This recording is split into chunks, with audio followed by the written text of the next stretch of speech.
और भारत एट 7 में आगे बढ़ते हैं, बात करते हैं अब खासतौर से पूर्वोत्तर राज्य से जुड़ी खबर। आपको बता दें, बांग्लादेश की सीमा से आ रहे घुसपैठियों का मामला भारत के पूर्वी राज्यों के लिए एक बड़ा मुद्दा है। बांग्लादेश सीमा पार करके ये लोग देश के अलग अलग हिस्सों में पहुंच रहे हैं और इनकी पहचान करना भी बड़ा मुश्किल होता है। देखिए हमारे संवाददाता सोमेश पटेल की ये रिपोर्ट। त्रिपुरा से 12 बांग्लादेशी नागरिक गिरफ्तार। त्रिपुरा के रास्ते भारत में की थी घुसपैठ। पूछताछ के दौरान उन्होंने वैध दस्तावेजों के बिना बांग्लादेश से भारत में प्रवेश करने की बात स्वीकार की है। पुलिस ने बीएसएफ के साथ समन्वय बनाकर घुसपैठियों को गिरफ्तार किया। घुसपैठ बढ़ने के कारण पुलिस ने सीमावर्ती इलाकों में सतर्कता बढ़ाई। बांग्लादेशी और रोहिंग्याओं के लिए पूर्वोत्तर घुसपैठ का सबसे बड़ा रास्ता। घुसपैठियों की वजह से पूर्व के राज्यों की डेमोग्राफी में आ रहा है बदलाव। देश में बांग्लादेशी घुसपैठियों का आना एक बड़ा मुद्दा है। बांग्लादेश की सीमा पार करके गैर कानूनी तरीके से ये लोग भारत आकर अलग अलग हिस्सों में पहुंच रहे हैं। इनकी पहचान करना भी एक बड़ी मुश्किल होती है। ये त्रिपुरा की राजधानी अगरतला का रेलवे स्टेशन है, जहां बीते दिनों अवैध रूप से भारत में प्रवेश करने के आरोप में पुलिस ने 12 बांग्लादेशी नागरिकों को गिरफ्तार किया है। वैध दस्तावेजों के बिना त्रिपुरा में प्रवेश करने वाले 12 बांग्लादेशी नागरिकों को राज्य के अलग अलग हिस्सों से गिरफ्तार किया गया है। बांग्लादेशी नागरिकों की मौजूदगी को लेकर खुफिया जानकारी मिलने के बाद ये कार्रवाई की गई।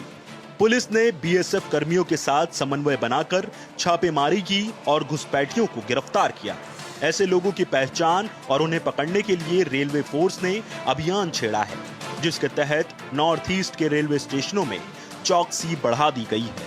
त्रिपुरा की आरपीएफ की टीम ने बीते कुछ महीनों में 100 से ज्यादा बांग्लादेशी घुसपैठियों को गिरफ्तार किया है।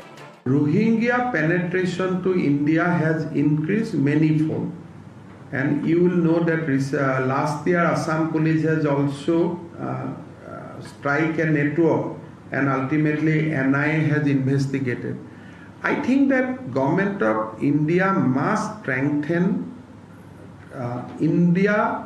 India's border with Bangladesh, particularly in West Bengal.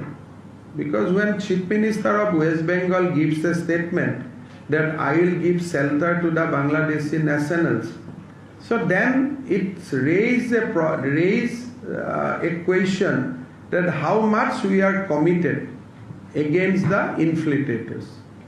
Agartala Bharat और बांग्लादेश सीमा के नजदीक एक महत्वपूर्ण स्टेशन है। यहाँ से ट्रेन की दूसरे राज्यों में कनेक्टिविटी है।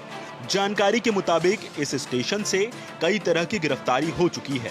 ये बांग्लादेशी और रोहिंग्याओं के लिए सबसे बड़ा रास्ता बन चुका है। भारत के कई राज्यों में इन घुसपैठियों की वजह से वहाँ की डेमोग्राफी में बदलाव आ रहा है। My confidence is that in Assam situation has not worsened after BJP government comes into the power. So, but to say all these things, you need statistics and solid statistical data. So we are comparing 2001 versus 2014 and 2014 versus 2024. And I am sure that after BJP government coming into power, at least Assam is no longer a safe haven. That much I can say.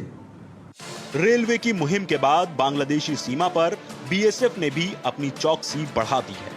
Tripura की राजधानी Agartala railway station में भारत की सीमा पर अवैध तरीके से घुस रहे 12 लोगों को गिरफ्तार किया है। रेलवे की मुहिम के बाद बांग्लादेश की सीमा पर बीएसएफ ने भी अपनी चौकसी बढ़ा दी है। देश की सीमा और आंतरिक सुरक्षा के लिए यह एक महत्वपूर्ण कदम है। Somesh Patel, DD news, Tripura.